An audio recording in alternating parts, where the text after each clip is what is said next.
Okay, good morning, everyone.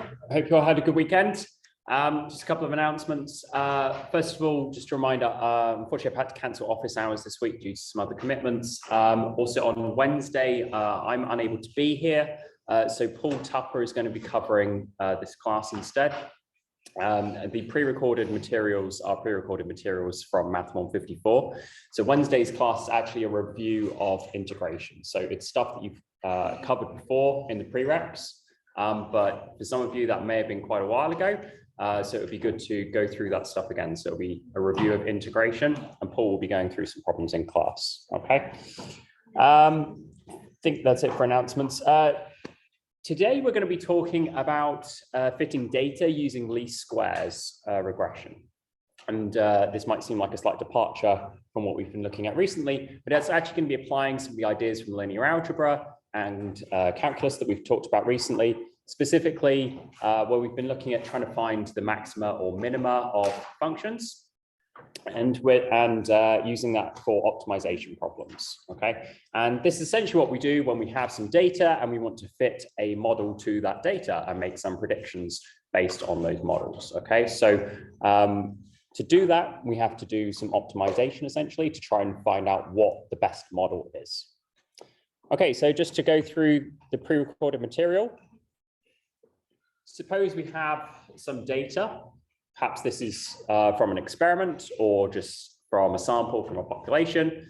And these data points, you want to either interpolate, where you try and find some value between your data points, or extrapolate from that data, so finding some prediction based on your data, but beyond the range of that data. To try and, so you want to use those data points to try and understand something about data that you don't have, essentially. So the classic one is to have some data and plot a straight line through it. So you have y is equal to b plus mx. So x is your independent variable, y is your dependent variable, the thing you're interested in. B is your intercept and m is your gradient.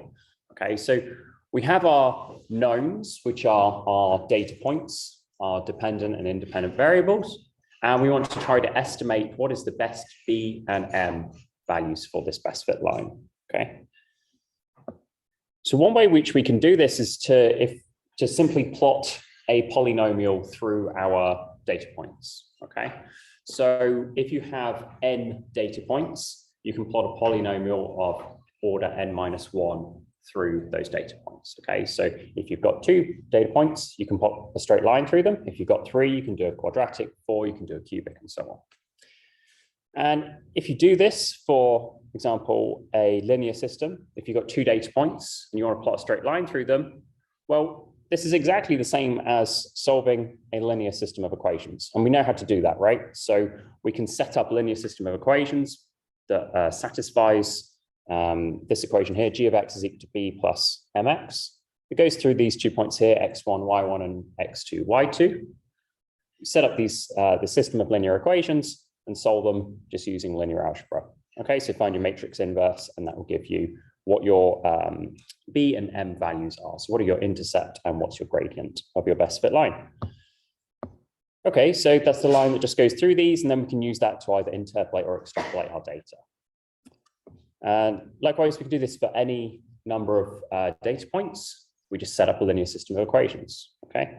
So that's all fine. We can do that, but there are some problems with that.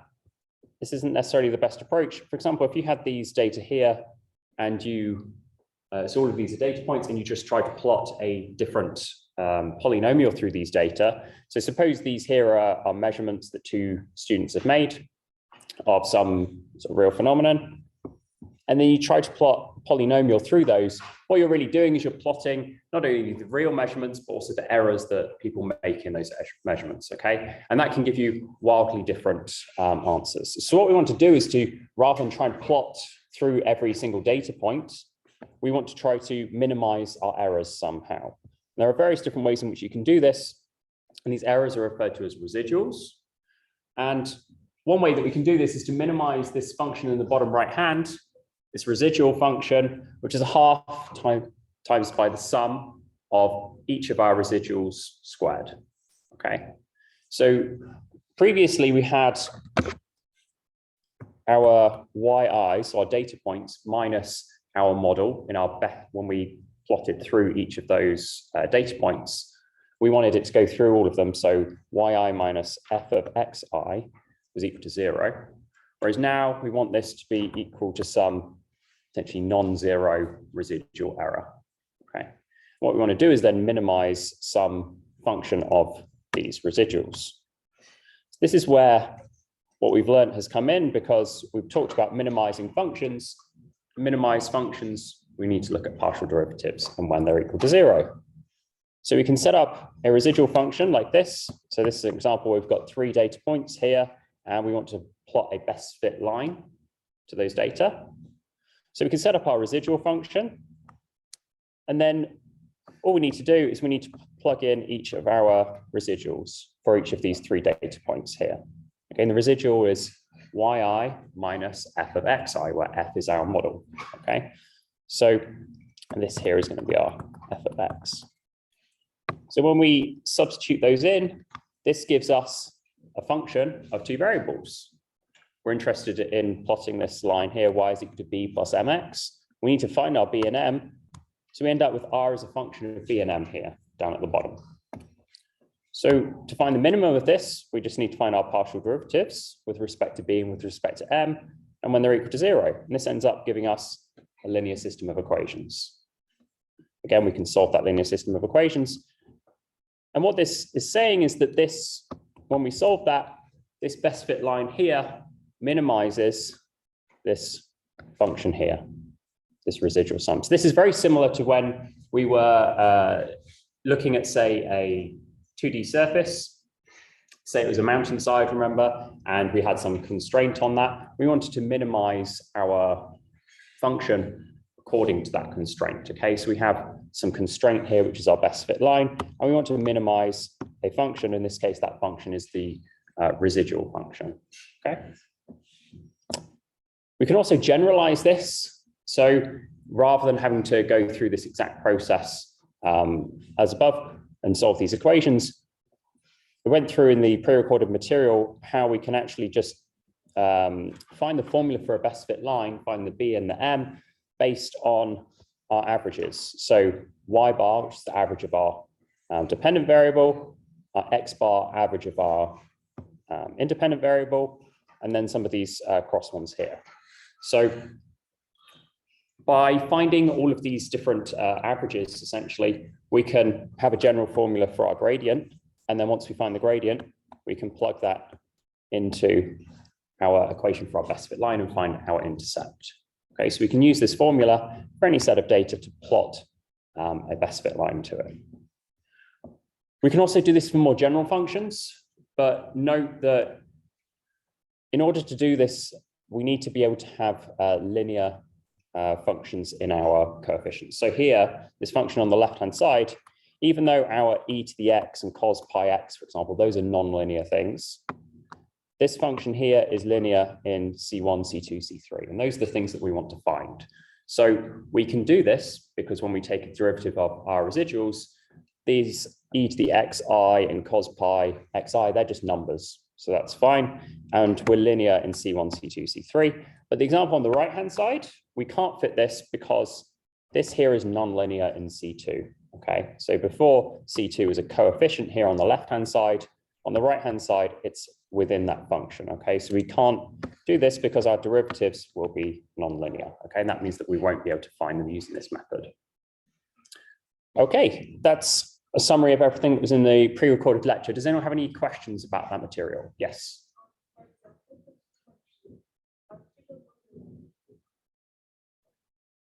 Just a little bit louder, please. 15.2.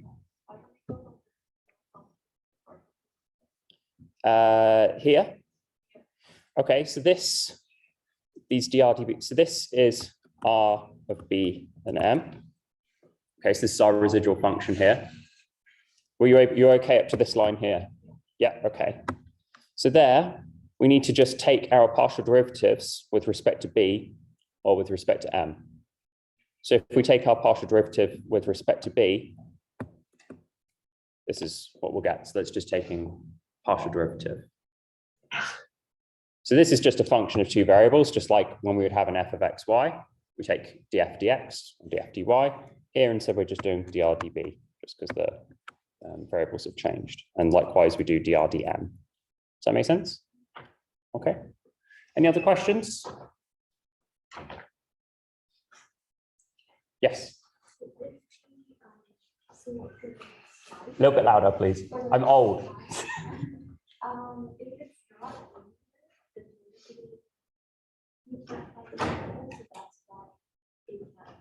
So we can find the derivative, but we can't, the derivatives are not going to be linear in our C1, C2, C3. So this example at the end here. Because these are nonlinear, we can't do linear regression. And that's what we're doing here, is we're setting up these linear systems of equations and solving them. We can't do that if our C1, C2, C3 are nonlinear. Okay, any other questions? Okay, let's go through some problems then. So these were actually at the end of the lecture, but let's go through them anyway. Suppose you want to fit a straight line to some data, and you find that your straight line is given by this equation here. So you think of this as your y is equal to f. So we're plotting a straight line exactly through these data. Oh, no, we're not, sorry. This is a line of best fit because we've got residuals. I was thinking of a different question. Okay, so we're plotting this line of best fit through some data. This is our intercept, this is our gradient, -3 is our intercept, and 0.25 is our gradient. How do we calculate a residual to one of our data points? So here we've got a data point x7, y7, so to 0.8 -2. How do we calculate the residual corresponding to this data point? Can anyone recall what the formula for that was in general?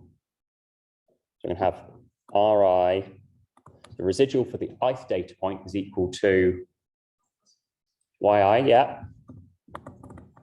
Mine. Not the partial derivative, no. You got the first part right though. Anyone else? I heard an f of x. Who said that? Don't be shy, you all right? It's f of x I, okay? So what this is this just saying, okay, our yi is our data point, the actual thing that we've measured. That's the actual, and this is our model. And all we want to do is we want to find the difference between those two things. Okay, so just have a go at calculating what R7 is here, just to make sure that makes sense.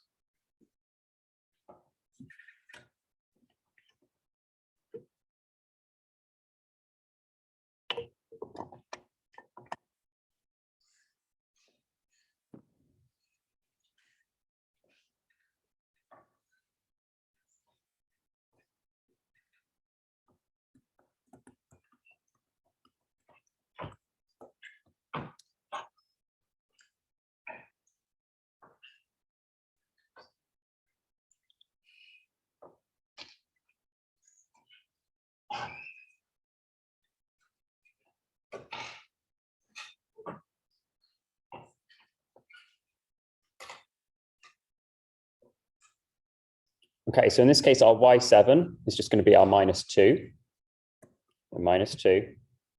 So that's our yi minus, well, this is our function f. So we want to have minus brackets -3 plus 0.25 times by what?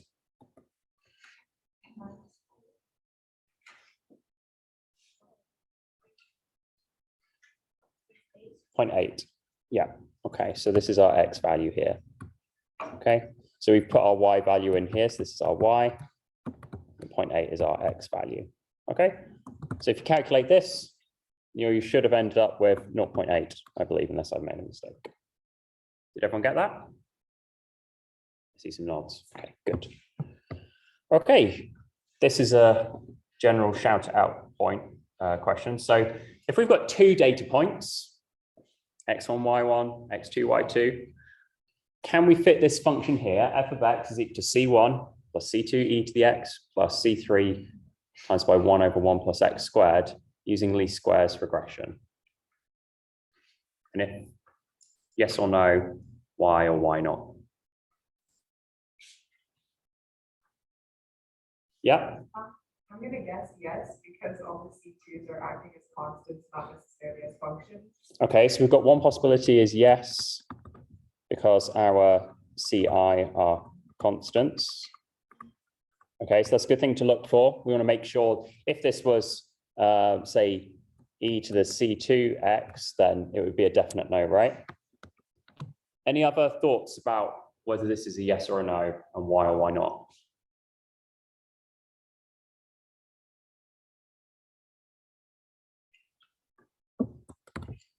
How many data points have we got? Shout it out, everyone. 2. Okay, so we've got 2 data points. How many unknowns have we got? 3. So we've got C1, C2, C3. Can we find 3 unknowns from 2 data points? No, we don't have enough information. So you always need to have at least as many data points as you have unknowns, okay, in order to find them. So we can't in this case because we only have 2 data points, 3 unknowns. So the function itself was fine. We just didn't have enough data to fit to it. Okay, so we wouldn't be able to solve this. Okay, how about the second one? Given 7 data points, can we fit this function using least squares regression? Okay, why do you think yes? Because we have enough information. Okay, so the vote for yes is enough data points. So we've got 3 unknowns, C1, C2, C3, and 7 data points. Any other answers? Yeah? No, because it's not linear. So no, not linear. So our C1 is linear, our C2 is linear, but our C3 and C4 here, they're non-linear. Okay, so if we try to take our residual function, dr dc3, dr dc4, these are going to be non-linear. Because we need these to both be linear in order to find our C1, C2, C3, C4, we're not going to be able to solve this. So this is a no because they're non-linear. Okay. Let's move on to this one here. So suppose now we've got 3 data points. It's x1, y1, x2, y2, x3, y3. What we want to do is we want to set up a linear system whose solution determines the parameters a, b, and c. And then we want to fit data to this parabola. We're not actually going to solve this because we're going to end up with a 3 by 3 matrix, and then we have to find the inverse of a 3 by 3, which we don't know how to do in this class. So all we're going to do is we're going to set up this system. So what I'll do is I'll walk through this one with you to make sure it makes sense. So this is going to be our y is equal to f of x. Note here that we're fitting a cubic to these points such that the cubic goes right through these points, okay? So that means that our yi minus f of xi, we want to be 0 in this case. There's no residual in this model. So we've got 3 data points, and we want some parabola to go right through those data points. Okay, so what do we know? Okay, x1, y1. Well, we just substitute in our x and y values. So we have y is 6. It's going to equal a plus b times by x, which is minus 2, plus c times by x squared. So c times by minus 2 squared. In other words, that's a minus 2b plus 4c is equal to 6. All we do is do exactly the same for our x2, y2. Okay, now we've got y is 1. So 1 is going to equal a plus b, b in this times by x. X is minus 1, so this is just going to be a minus b. Then plus c times by minus 1 all squared, which is just going to be plus c. And then same for x3, y3. substitute in these values here. So we're going to have -3 is equal to A plus 1 times by B, which is B, plus C times by 1 squared, which is C. So here, this is just a 3 by 3 linear system, right? So we've got A, B, and C as our unknowns. We've got some coefficients in front of each of those unknowns. And then we've got something on our left-hand side here, a 6, 1, and -3. So what we could do is we can write this as a 3 by 3 system. So coefficient from the first equation in front of A is 1. Then it's a -2 and a 4. So that's just this. There's a 1 in front of this A, -2 in front of this B, and a 4 in front of this C. Okay, so that's going to be our first row. And to make sure this is consistent, we're going to have a vector A, B, C. And this is going to be equal to another vector on the other side. So we'll talk about that one in a second. The second row, what are the what's going to be the second row of this matrix?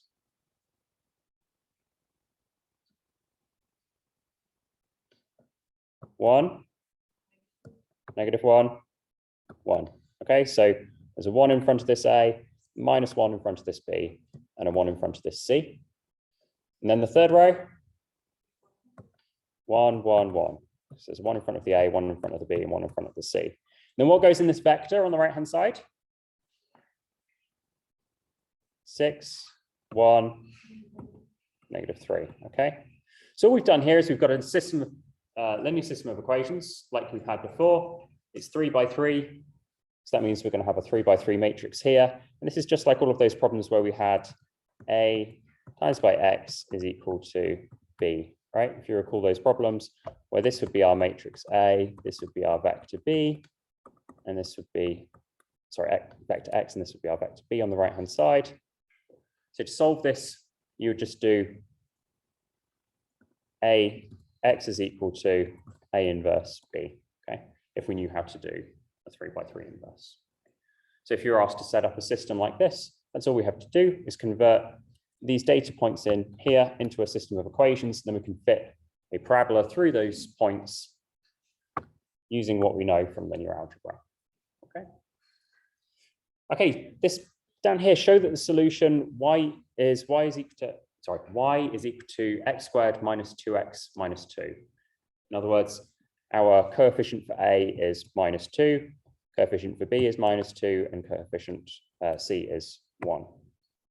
So how do we do that? How do we show that this is the solution without actually finding the solution? Yeah, so we know that our cubic has to go through each of these points here. Is this fitting a cubic? This is not a cubic, sorry, this is a quadratic. I don't know why it says cubic there. So we've got to fit a quadratic through those points. So we know that each of these points will lie on that quadratic. So we just need to substitute them in. So we need to check that all 3 of these points lie on the quadratic. Therefore, we take our y value for the first one. So we do y of -2 because our x value is -2. Well, if we substitute -2 in here, we're going to get -2 squared, -2 times by -2, -2 again, which is 6. And that 6 here is the same as the 6 up here. So this point is on the line because the x and the y values are on the line curve. Do exactly the same for the other 2 points, and you'll find that those also lie on there. I'll skip over those just because that's just substituting values into an equation. You guys should be able to do that. Just check in your own time. If you substitute this point here into this function here, when you substitute the x value in, you get the y value of 1, and likewise here, when you substitute 1 into this equation down here, you end up getting -3 for your y value. Does everyone understand why substituting these points in to this equation here shows that this is the solution? Again, okay, so that's fine. The question is asking you to show that this candidate quadratic here is the solution. In other words, that we have these 3 data points. suppose they look something like, let's see, we've got -2, 6. So -2, 6 is going to say be up here. We've got -1, 1. So it's going to be something like that. And then we've got 1, -3. So something like that maybe. What it's saying is we know that our quadratic goes through those points, goes through all 3 of those points there. So we want to check that this is a solution by just substituting all 3 of those values into this equation and checking that the x values we plug in give out the y value that we had from these data points. If that's the case, then all 3 of these points lie on that parabola, and therefore this is the solution. Okay. Any other questions? Okay. Suppose now we have 3 points and we want to find the line of best fit and compute the residuals. Okay, so I'll get you guys to do this one. But to do so, just recall that our y bar is equal to b plus m times by x bar. So y bar is our average. I'll just put up here as a reminder what that bar notation actually means. So if we have some variable q bar is equal to 1 over n times by the sum I is equal to 1 to n of our qi. Okay, this is just your standard average. Okay, that's just notation. This here, remember, this tells us that our average point lies on our best fit line. Okay, because this is our average y value, this is our average x value, and it must fit on that line, y is equal to b plus mx. Okay, so we have this equation here, and we also had from the pre-recorded lecture, the m bar, sorry, there shouldn't be an upper bar, m is equal to xy bar minus x bar y bar over x squared bar minus x bar squared. In other words, this first term here, this is taking for each point, we multiply the x and the y components, and then we take the average of those. This term up here, we've got x bar times by y bar. So we just calculate x bar, calculate y bar, and multiply them together. This term here, the x squared bar, that's the average of the squares of our x's. Okay, so that means we need to square each of our x data points and then add them all together and divide through by the number of data points. So take the average of the squares. And then this one here is taking the square of the average. Okay, so you've already calculated the average, x bar, and then you just square it. Okay, so we know how to calculate all of these, which means you should be able to calculate m. And then from that, calculate y bar. And then we'll check that everyone's on the same page there before calculating the residuals. Okay. Does anyone have any questions about what I'm asking you to do? No? Okay, how about it?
Okay, can I just have a show of hands? Has anyone been able to calculate m yet? Okay.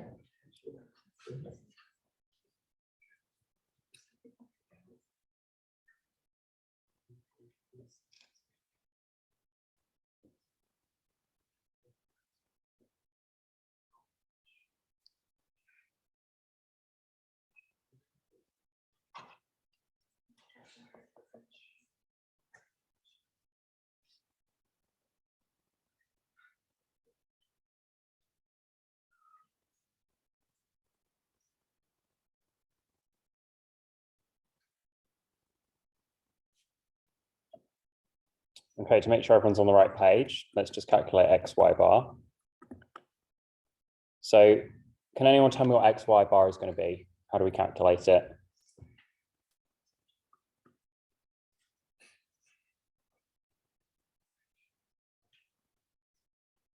Yeah. Okay, great. So we've got 3 points. We're going to be dividing by 3, right? And we want to take the product of the x and the y components of each of our data points, okay? So we're going to have -1 times by 4 plus 2 times by 3 plus 3 times by 2, which is going to give me what? It's going to be divided by 3. 8 over 3, perfect, thank you. And then our x bar, so we're going to have a third of what? Everyone shout it out, come on. It's going to be a third of 4, yeah, so we do -1 plus 2 plus 3, so the x components added together, divided by 3, it's 4 over 3. Our y bar, 3, yeah. Okay, how about our x squared bar? This is third of what? Yep, so we do our x components all squared and added together. So we have -1 squared plus 2 squared plus 3 squared, which gives us 14 over 3. And then we've already worked out x bar. So x bar squared is just this squared. So this is just going to be 16 over 9. Hopefully this will convince you as well that the mean of our squares, which is this one, is not the same as the square of the mean. Okay, because the mean of the squares is 14 over 3 in this case, and the square of the mean is 16 over 9. Okay, so this is a common mistake that people make, is confusing the mean of the squares with the square of the mean. So they're not the same thing. Okay, so all we need to do is we need to plug this into our m. So our m is equal to, it's not an m bar, it's just an m, xy, so that's going to be 8 over 3 minus x bar times by y bar. So that's going to be 4 over 3 times by 3, then divided by x squared bar, so 14 over 3 minus 16 over 9. Okay, so this looks a little bit nasty, but we can do a little bit of cancelling by getting rid of these 3's here. So this could take out a factor of 3 there. This will end up giving us -6 over 13. Can I have a show of hands who managed to get that? Got 1, 2. Okay. Can I have a show of hands who didn't get that? Okay. Can I ask, where did you guys go wrong? Was it in the calculation of any of these averages, or was it in the final step here? Can I have a show of hands? Was it in the calculation of the averages? Yeah. Can I have a show of hands for who was, it was in the calculation step at the end? Okay, so there's a little bit of both there. Okay, so if you did make a mistake in those, has it been clear as to where your mistake was? Do you understand, like, how, or have you got a misunderstanding here of how these were calculated? Was it just a calculation error? Yeah, okay. So everyone happy, basically. Cool. Okay, so we found our m. So this is our gradient of that line, so -6/13. And then to calculate b, we just substitute it into this equation here. So b is equal to y bar minus mx bar. We know this because this is our line of best fit up here. Okay, so we know our y bar, which is 3. We know our gradient now, -6/13. And we know our x bar, which is 4/3. So this should give you 47/13. Okay, so that's just simple substitution. Okay, so what does that look like? Okay, so suppose these are our 3 data points. We have a best fit line that's going to look probably something like this. So this is our line y is equal to, what's our b value? Well, 47/13 minus -6/13 times by x. Okay, so that's our best fit line through those data. So this point here is our -1, 4. This is our 2, 3. And this is our 3, 2. Okay, so now we want to calculate the residuals. So these red squiggly lines are our residuals. This is our R1, our R2, and our R3. Can someone remind me, how do we calculate Ri? Ith residual is equal to yi minus f of xi, okay? And this is just our f of x, okay? So R1 is going to equal 4. This is our y value for R1. So you have 4 minus our f of xi. So we have 47/13 minus 6/13 times by our x value, which was -1. And that should give you -1/13. Okay, just have a quick go at calculating R2 and R3 to make sure you're happy with how you calculate your residuals.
It's obviously the wrong data point. It's on this figure, yeah. So it should be wrong. If the line has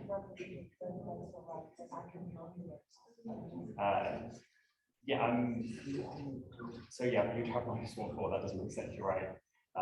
This is just a we plotted the points in the wrong place. Yeah, so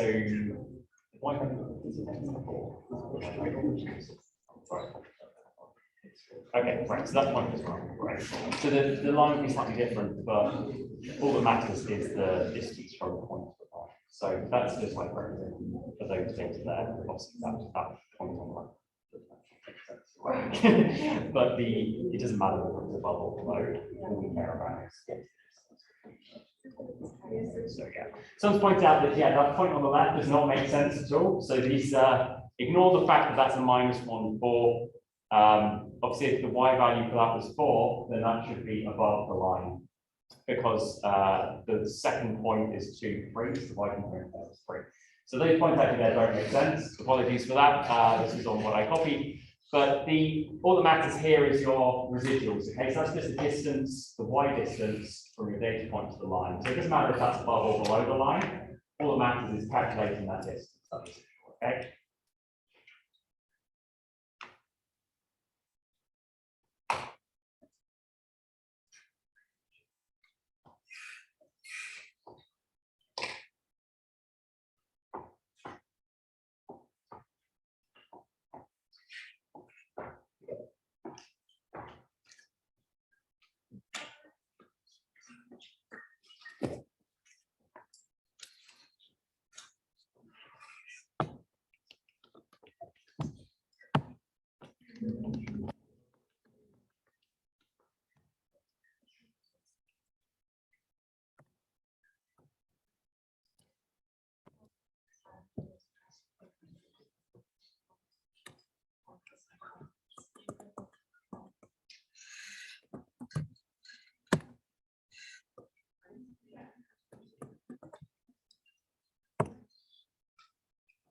Okay, so the picture should probably look something a bit more like this. Okay, where this is our first data point up here.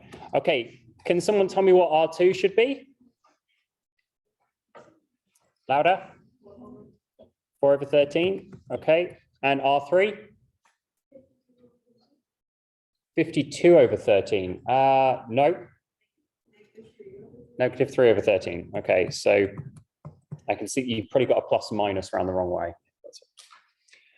Okay, last problem for today. This one I'm just going to talk through an example. So this is a really famous example of from neuroscience, essentially to try to understand how current flows through nerve axons. So Hodgkins and Huxley did these famous experiments back in the 1950s. They won the Nobel Prize for this. So they had these data here given by these various different points. And these data are corresponding to our X variable here is a voltage, that's measured in millivolts. And then we end up with, I can't remember what the H infinity actually stands for here, but they have some measurement out of these data, okay? And what they want to do is they wanted to fit this curve here, which we can see fits very nicely to those data. The question is, how did they go about doing that? And can we apply the things that we've learned here? So H is our conductance, okay? In other words, how easily current flows. Okay, so they came up with this function here.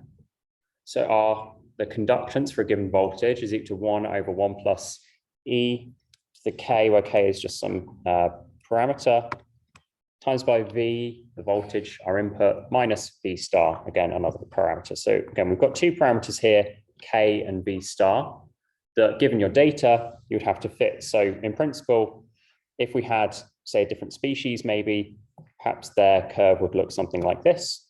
So they might have a different k and v star, okay. So ignore the fact that they've got these data, we don't actually need those. How do we set up our residual function? Well, in this particular case, we've got 4 data points, but in general, our residual function is going to be equal to a half of sum of our residuals squared, however many we actually have. And what are these RIs? Okay, so RI is just going to equal our data point, HI, minus our model, so H of VI. So these are just our X and Y's that we had before. Okay, it's just changing the labels here. So this is going to be HI minus 1/1 plus e to the k times by VI minus V star. Okay, so we can see that our R is going to be a function of this parameter k, and this parameter v star. So the question really is, can we do least squares regression on this model? I'm seeing some shaking of heads. Why is that? Yeah, so we need to find our k and v star. So what equations determine k and v star? Well, we'd have to do dr, dk, and dr, dv star. And both of these are going to be nonlinear. Okay. So this is one, the least squares regression is one way of fitting things that we've talked about today, but it's not the only way of fitting things. And in this particular case here, with these data, you can't fit to these data using this model because you need to find this k and this v star. If you do that, when we calculate our partial derivatives, we can't set these equal to 0 and have a linear equation. So therefore, we can't do least squares regression on these. Okay, that's it for today. Like I said, no office hours this week, unfortunately, and Paul Tucker will be covering a review lecture on integration on Wednesday. Also, that lecture probably won't be recorded, so either people listening to the recording or are here, if you don't come to the class, there probably won't be a recording of that, okay? And it won't be streamed either. Okay, thanks, everyone.